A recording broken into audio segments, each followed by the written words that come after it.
Hello and welcome to Hey, We're Talking. And, man, it feels like it's been a long time, even though it's only been since Friday. I don't know why. Did you guys have a long weekend, or what was it like? Let's see. What am I doing this weekend? I'm working. No, this past weekend, you goofball. Oh, yeah, I worked. I'm working. Yeah, I worked. You worked. Oh, my gosh. Yes, it's been a long weekend. Easter week was just crazy. Why does it seem like it was so long? It just felt like it went on forever. I don't know what's going on. Anyway. Yeah, from Good Wednesday to Easter Sunday. Oh, boy. Oh, my goodness. Here we go again. She brought it back up again. Oh, man. I wouldn't be doing my job if I hadn't done that. I know. It was good. Good callback. Good callback, Derek. So anyway, by the way, that's Derek, the guy who likes to stir crap up, apparently. Is that your new job on the show?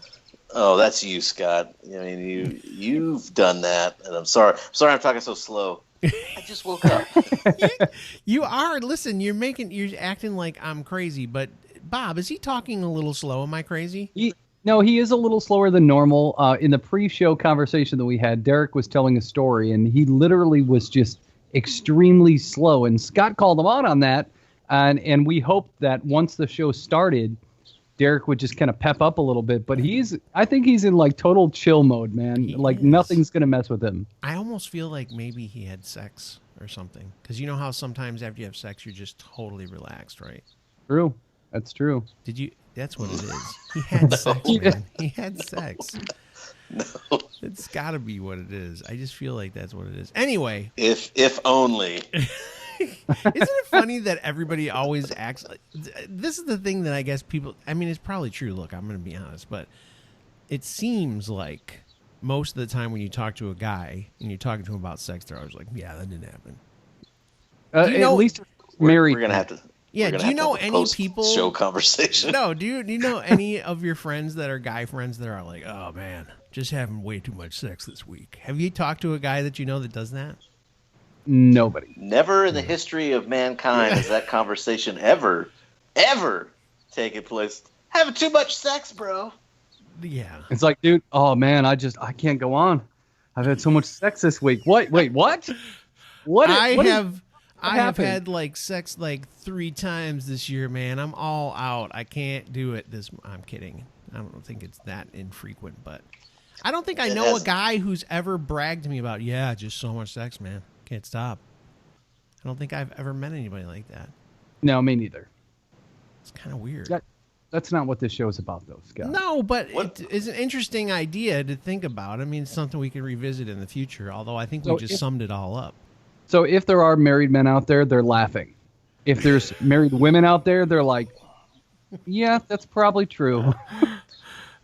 Scott loves to talk about sex. Who doesn't love to talk about sex? My wife. Well, right, but the dudes, everybody likes to talk about sex. We're putting this out there. This isn't a private conversation anymore. This is like, hey, world. We're hoping that many dozens, hundreds, thousands of people get to listen to our conversation, and you're like, Derek looks like he just had sex, and I'm like, I didn't say you looked like you had sex. I said you're acting like it because you're so How do you even act? Bob knew exactly what I was talking about, and he agreed with me. Look, because you're all just calm, cool, and collective. That's just one of those things. It's my sleep schedule, guys. I think maybe it's just that I just woke up and I'm having a beer. Yeah, he's having a beer. He's got sunglasses on. He is super cool. He is cool with the sunglasses on, though. He is outside because there's a famous line from Curb Your Enthusiasm where Larry David says, "Do you know what kind of people wear sunglasses inside? Blind people and assholes." So, wow. The good news is you're outside, so it's okay. Kind of. Yeah. He's partially inside. No, but there's a lot of sun. There's a lot of sun where he is. You can see it I got in a his big glasses giant right now. Whoa, Derek, calm down. Don't just say, dude. I got a big giant, and we don't want to know. We switch subjects, all right? I know. We're trying to get back onto the real subject of the day. Bragger. So welcome to Hey, We're Talking. That was just a little extra bonus footage for you. to talk about. I think people like it when we're real and just talk about whatever we think about. I think that's what makes the show fun. I agree. Yeah. I wonder if Derek's one of those guys that get embarrassed. Like right now, his cheeks are getting red and everything. Like, oh, you talked about something that you shouldn't have. No, I'm not. I'm not ashamed of nothing. No, this guy's a nurse, man, so he's seen everything. I've seen it all. I've seen the worst of the worst. Yeah, I don't even want stories. My wife has told me so many stories over the years, and I'm just like, I don't want to know. Yeah. It's really gross what people do to themselves and then what happens when their bodies get broken. It's kind of gross. Mm-hmm. Yeah. When things break apart, there's blood and all sorts of stuff, you know? Oh, fecal matter. Yeah, I'm bringing it down. Yeah, there's fecal matter. Yeah. There's Everything a lot of matters, stuff that happens with butts. Matters. Is that true? There's a lot of stuff that happens with butts at lots ERs of butt and stuff. There's a lot of butt stuff. stuff. I mean, not always specifically involving butts, but we get to do butt stuff. You know, there's always rectal there's rectal thermometers and suppositories, enemas. This is taking me back to the first one of our first shows. You said something about what was it? Like you said something about little kids and butts or something. It's because you had to put rectal thermometers in, but you said I can't even remember how you said it, but it was go hilarious. back to episode 1. We're not even going to repeat that now. You know what's funny is that episode. Yeah, that episode is like super long and not great, but it has like on YouTube. That one has like over 100 views, and I'm like, who sat through this? 100 views? I know, nice. Dude. And Bob told us one of the things we forgot to talk about was we recorded our 50th show last week, and we didn't even make a big deal out of it. Nothing. Because it's not a big deal. We're going to be here all the time. We'll don't need to celebrate. We'll celebrate 100. 100? 100's pretty good, man. I mean, that's... I know. People probably thought this thing would have died at like 20. I mean, this is no Beer and Becky show, guys. Scott, this show may have died at 20, and we just keep doing it. Yeah, we have no idea. There's a possibility. We're limping along. The show is half over, and I'm just now getting to the topic of the show. But I did want to ask Derek a question. Back to our last topic. Go. What's up? Have you had a situation where there was just a random thing pulled out of somebody's rectum? No, I have not had the privilege, but I will let you know. That story I want to know about, because those stories always crack me up. I mean, when people shove things in places and get them stuck. Wow. That was a showstopper right there. Yeah, no. I just put everything and just like, oh. I think everybody that knows... I think everybody that knows a nurse or a doctor or something says, and I don't think this is true. I don't think I really know somebody who knows of a thing being in somebody's butt. They always talk about, though, this guy came in, he had a light bulb stuck up his butt, and they had to do emergency surgery to get the light bulb out of the butt. I'm like, who would put a light bulb in their butt? That's some skill there. To not crack the bulb. You would have cracked it on the way in, wouldn't you? Unless you are have complete control over your sphincter muscle. So what if you use one of those new light bulbs that are twisty? Would that be something different? I feel like that would just do more damage. That would do more damage. And I guess those let off some radiation, which I'm just surrounded by them right now. But great. That would. Oof.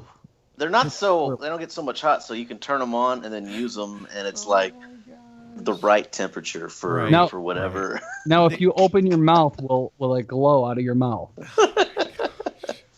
Okay, Scott, let's go to the topic. We do have a theme for the.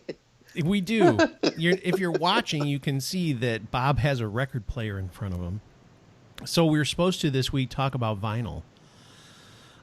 Is today Vinyl Day? I can't remember, Bob. Nope, Sunday. So April 22nd is Record Store Day. Record Store Day. And that's a big deal. I mean, that's a real deal. Yeah, head on down to your local record store. Do y'all have one? Yeah. We have one in Chicago. Oh, you guys probably have a million of them. Yeah, we've got a couple of them, and then I've got a local one, which is like it's called Disc Replay, where they resell stuff, and they've got a huge vinyl selection. And I've bought a couple there over time. Derek, I know you have a local recordtorium. Tell us about it. Well, we did. I live in Big Spring, Texas. Did you say did? Well, I don't know. It's a weird situation. Why don't I tell you about it? Yeah, let's hear the story. I'm very excited. This will take us all the way to the end of the show. Go ahead. I guess back in the 50s, they opened up a store downtown, the Record Shop, and it was a place that sold records.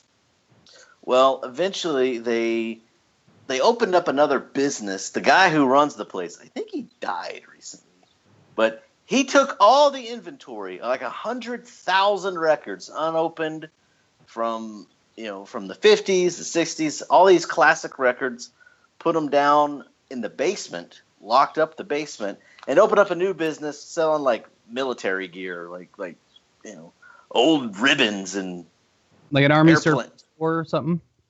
Stuff like that, yeah. I mean, and so, but it would still say the Record Shop.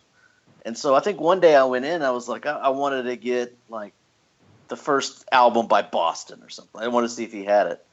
I said, hey man, could I get such and such record? And he goes, oh, we don't sell those right now. What you can do is you can submit a form right now, and I have a girl that goes down there like once every 2-3 months, and she'll see if she can find it, and then we'll call you. I'm like, what? You mean I can't? Well, okay. Well, how much would it be? How much would Boston's debut album cost me? Oh, I'd have to check. I don't know, $30 or so. I'm like, what? What are you doing? Let me go see your freaking records, man. All right, this is the record, and I know that he was trying to sell them. I think he was trying to get like $1 million out of it or something like that. Oh, yeah, because they're all going to be in great condition, sitting in a basement. Right. Well, from what I understand, they've all been carefully preserved, carefully sealed up, and you still didn't get it. I didn't want to mess with that. I'm not gonna submit a sheet of paper to this guy when I was literally standing over his record collection. Why didn't he just literally go get the record for you? I mean, what is this guy? I don't know. Is he against making money? Is that his problem? Is he stupid or something? Maybe he's just a record hoarder. What's this guy's name? I can't. He's dead. Listen, Sid. Who cares? You moron. No, he's dead. I didn't say I Sid. know, but his name is Sid for this conversation. Listen here, Sid. See what you did? You died. You could have made $30, and you could have passed it on to your grandkids, but you died instead. You didn't get your $30 from Derek. So good job, buddy. He was actually a pretty nice guy. It's nice. You wouldn't go get the record out of the basement. That's not a nice guy. Well, I think what he said was that he had no real. I mean, he says it was hard to find him. Oh, I don't know. It's hard for him to just. There's like 100,000 records, and I don't know what kind of. Are they still down system. there? I think they sold. I don't know. I'm gonna have to look into this. If that store is like up for sale or something, you should go lowball them on the store and get all the contents for yourself. Yeah. I just need to get a loan for $850 maybe. How many 100,000 records? Maybe 300,000. Would that be a good number? $3 a record, and then sell them on eBay. Yeah, because you'd make big money back off of them if there's anything good. It could be like very Brady Christmas or something. Who knows what's in there? I'd have to get like a good camera and then like get an eBay seller number. You would have. You could probably use your phone if it wasn't so old. You could probably get. But you got to have good photography, man. That drives the prices up if you're. Is that what if you're good at? We realized today Derek's got an old Illinois Bell AT&T flip phone. A flip phone, yeah. What, guys? It's yeah. This, yeah. Let me see if I can describe it to you. It's about 3 inches thick, and it's really it is. It's very small too. It's like military. Go ahead, Look, Bob. if you text Derek, it takes him forever to text you back because he's got to hit 2 several times, and 3 several times just to get an actual he's got letters. to do that stupid. What was that called? It's like Scott's tap text or whatever. You gotta. Scott's looking at my phone. I'm looking at. What? I gotta do It's a Galaxy. 1, 2, 3. All right. Go ahead. Full disclosure, podcast listeners, it's a Galaxy 3. Galaxy. All right. I know they just came out with the 8, but it's a 3. No, 8 comes out April 20th or something like that. Go ahead. Whatever. Who cares? That's just later this week. It's a 3. My wife's got the newer one. She got a 4. So she My ballin'. wife's got the newer one. It's a 4. She ballin'. Oh my gosh, dude. Well, you know what? Some people aren't as materialistic as you, Scott. That's all. That's what it is. I mean, I do have 2 phones at the moment, so for no good reason whatsoever. I just have a beeper and a fax machine. Yeah. I do everything I need on that. Do doctors still have beepers, Derek? No, just drug dealers. But when I did have a beeper when I was working the med-surg floor, like for whenever the patients would call the nurse's station and need, I need to go to the bathroom, or my knee hurts, I need drugs. I would carry a pager, and so whenever the unit clerk would answer, they would just page me to their room. So Stupid. Vinyl, guys. That was a great introductory show for the week about vinyl. Pagers. Vinyl pagers. So we're going to talk more about vinyl on Wednesday. I guarantee you we'll actually talk about vinyl. There's a couple of things we want to talk about that we didn't get to in this show, but that's okay. We'll talk about it on Wednesday. Yeah, we have all week. We could talk about sex. Who knows? But we'll see. Hopefully we won't talk about it that much. But then we're going to talk about Bob's very excited about his little record player he's got there. He's got a fancy, dancy vinyl that he wants to talk about. So we're going to talk about it on the show. Thank you for listening. We appreciate you, and we'll see you on Wednesday.